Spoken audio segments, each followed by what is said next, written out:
Okay, good morning, everyone. It is a real pleasure to be here. My name is Damian Bebell. I'm an assistant research professor at the Lynch School of Education at Boston College. Priscilla? Yes, and I'm Priscila Torres. I'm the Chief Academic Officer and Business Unit Director for the three Escola concept schools in Brazil. These three schools are schools of innovation.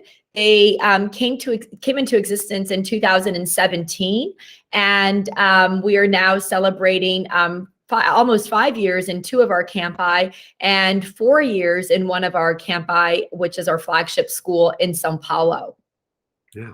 So what we're going to talk about, unlike some of the other sessions in our symposium today, we're not talking about a single research study. We're actually talking about an entire program where we brought research to teachers across those three campuses. So you're going to learn a little bit more about the school and their relationship to habits of mind and just the general culture that resulted in this relationship and these studies. And I'm going to talk a little bit about the role of the educational researcher and the research tools that we empowered teachers with. And then we're going to share a few examples of what the teachers actually did. So I'll let Priscilla kick it off, and we can jump right into just sort of hearing about the campuses and how habits of mind plays a role there, and what you've done to sort of strengthen habits of mind from just a concept to something teachers are really thinking about critically. So fantastic. Thank you, Damian. So in this session, we really want to inspire leaders and educators so that you can all learn about what was done at Escola Concept and how we were able to look at research and look at assessment through the lens of research. So the idea here was to also inspire our educators to understand that when you are assessing learners, what you're doing is you're collecting data and evidence and artifacts on how that learner is progressing throughout their learning journey. And when you do research, you're then doing pretty much the same thing. You're collecting data on the research question that you're investigating. And the idea here was that teachers were going to be able to understand that concept of research, of the collection of data, and how that would impact their teaching and learning practices so that they could transfer that skill over when they were talking about assessment. And they would then understand that assessment and research go hand in hand, and that when you are assessing learners, you are researching on their abilities to carry out the specific learning that you wanted them to be able to understand. So when it comes to habits of mind and our school, one of the things that we were able to really focus on in the very beginning of the existence of our school back in 2017 when we opened our first two campi was the fact that learning went beyond books and academia and just content and knowledge. We understood that in order for a learner to learn, that learner had to be engaged with habits of learning. And these habits of learning for us came through this social emotional component through the habits of mind. So we really wanted to include the habits of mind within the DNA and the fabric of our school so that learning, content, knowledge, and understanding would really connect to having the habits and disposition for that learning to happen. Because what we know, right, and what the research shows is that without the habits of understanding and without the habits of learning, you cannot learn, right? You will not learn in the most effective way. So what we've done from the beginning is to incorporate these habits and bring the language of habits of mind into our campi and into the lives of our families as well, so that together we can then really move the needle on learning through the use of understanding these habits, be it persistence, understanding, listening and understanding with empathy, creating, imagining, and innovating, bringing all of those habits to that conscious level so that our learners could then incorporate them in their day-to-day lives. And in order to do that, because sometimes when you think of, okay, well, these are behaviors and dispositions, so how do we bring that, to a more concrete level? So what we took the time to do as a team in our schools was to create rubrics that would describe each of our habits. And our rubrics would then use a scale that would go from developing the expectations on the bottom end to exemplifying the expectations on the top end. And we looked at the 16 habits of mind, and we used these rubrics to characterize what these habits and what these behaviors would look like, so that learners could use these rubrics as self-assessment tools, so that they could self-assess where they were on their learning journey with the habits, and that we as educators could also give learners feedback on where we saw them progressing with regards to the habits of mind. Damon? Yeah, so, it was a really exciting context to be thinking about education and supporting teachers. And, as Priscilla mentioned, the young schools, less than 5 years old, lots of, emerging classrooms, a growing community. And so could we develop a program that would support teachers as researchers? And that was really the goal. And so what we came up with was this idea that research can help just with formative reflection. And what we've done as teachers is often thought of as sizing up assessment. And it's that kind of assessment that happens when we're not even, thinking very critically about creating a test or something like that. It's just that the natural relationship and space between teachers and students in an elementary school or primary school. And of course, that was severely challenged during the COVID pandemic and when schools were remote. And so thinking about how we collect formative data from students and our community became critically important in these classrooms. And we'll talk about that in a minute. We also saw this opportunity for, checking teachers' assumptions. And what you'll see here is, these questions that we would, teachers would pose. This is actually what some of the data look like.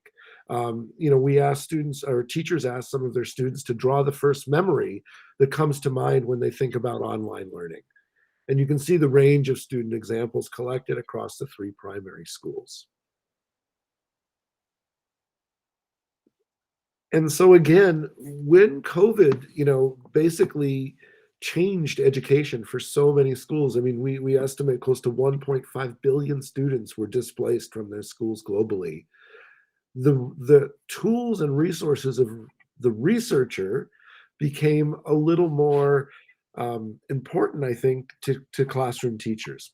And so this idea in this context was, could we, get teachers to come up with their own critical questions? And how would we begin that process? And if you remember, Priscilla, we went back when we first started thinking and working with teachers around, yes, you can be a researcher, how can we support you? The first question was, well, what do we study? And that we tapped into teachers' natural inclinations and curiosities. And we framed it around these pillars, and we framed it around the school mission statement. And we wanted to sort of create a really broad landscape that teachers could think deeply about what assumptions did they have about learning, right? What kind of questions were they concerned about and keeping them up at night, right? And so we wanted to be able to provide teachers those tools of the educational research and really increase their capacity.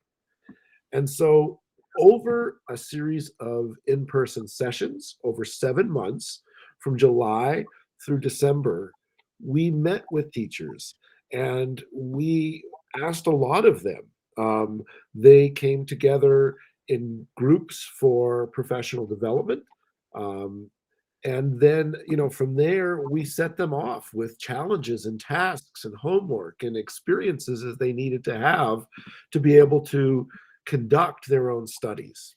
And so we were working, again, we built on this relationship the school had with the Habits of Mind and with Benna Kalick and Allison Zamuda.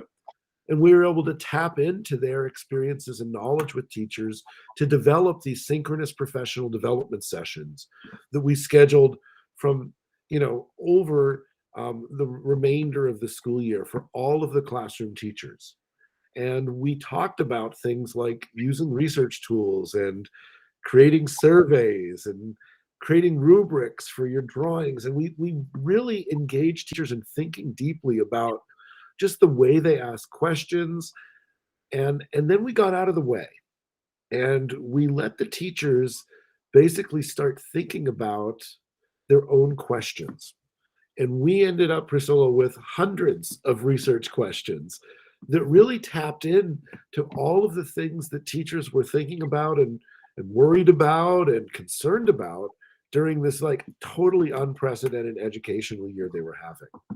And what we found is that the teachers actually, there was a lot of, without them realizing they were working individually, but there was a lot of sort of these ideas that were coming together over and over again.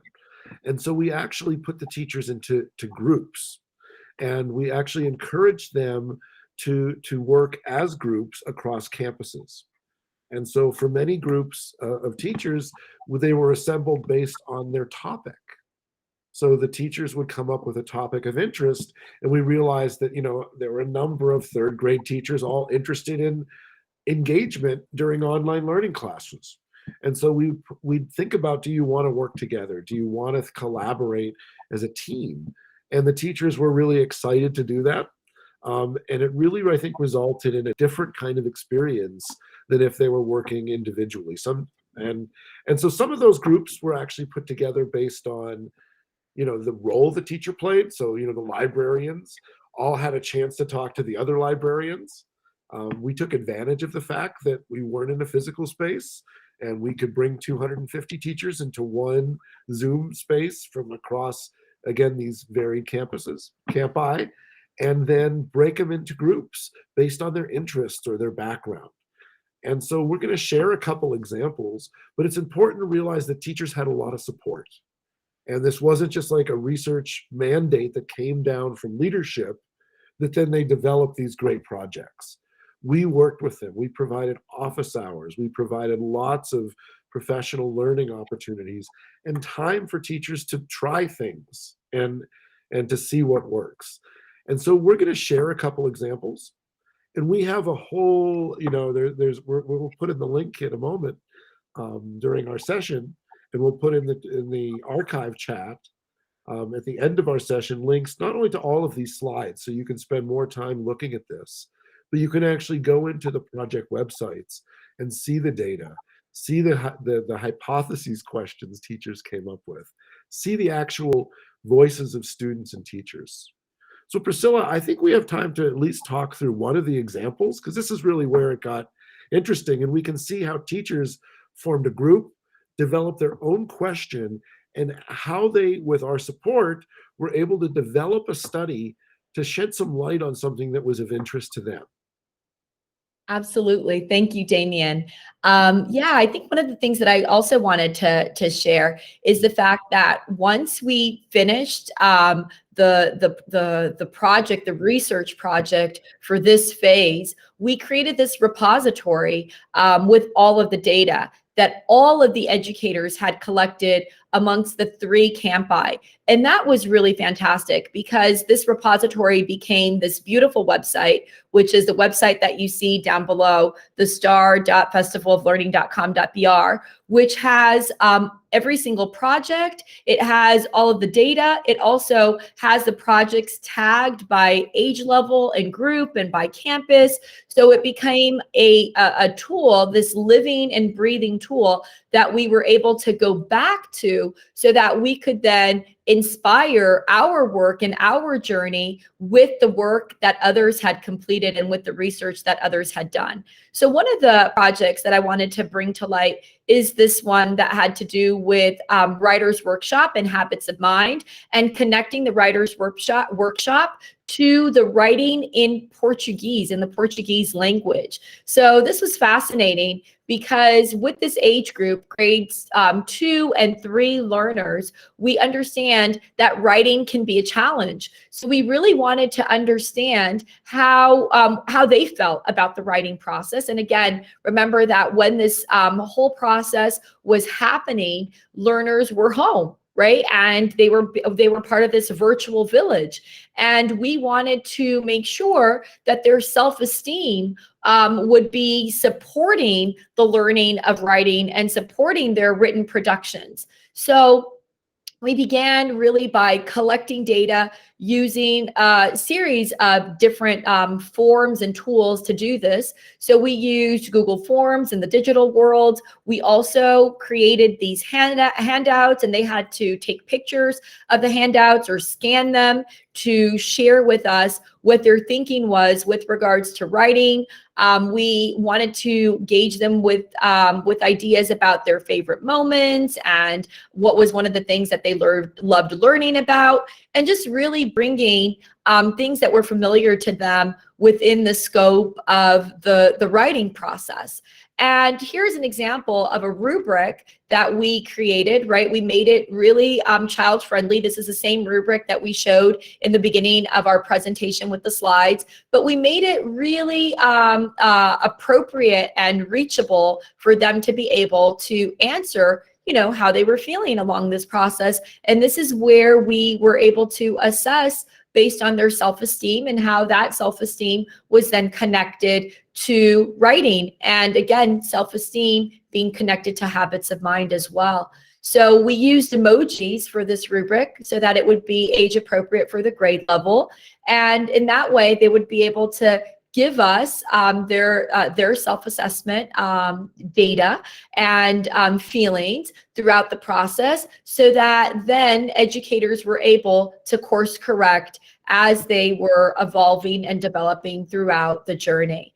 So what was a really interesting finding as well is that our educators were able to take advantage of resources that they would normally use during face-to-face writers workshop time. And they were able to just transfer those tools into our virtual village so that they could be made accessible for all the learners that were at home.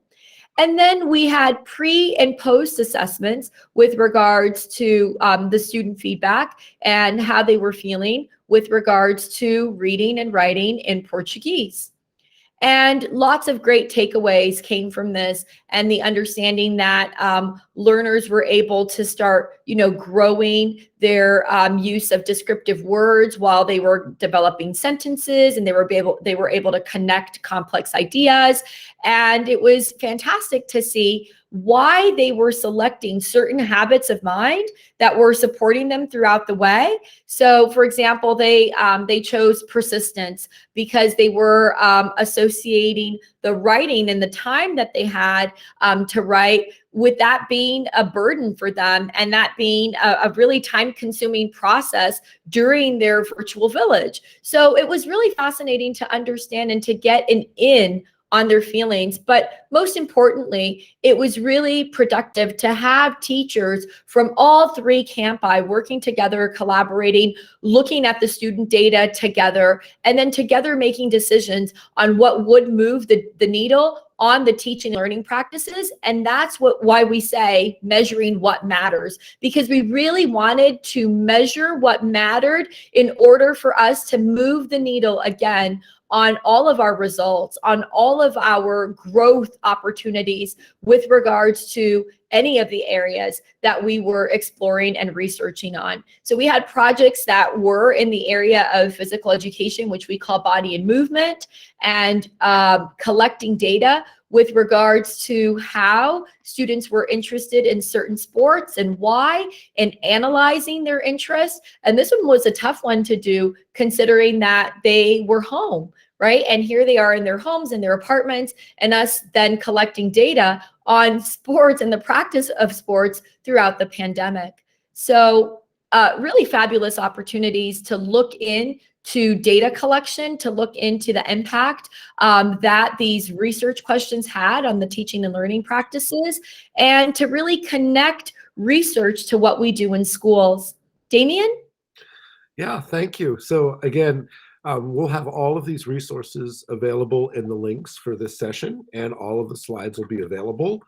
And just as a research community, I think we need to think about, you know, how we can incorporate teachers as researchers in our community. Thank you.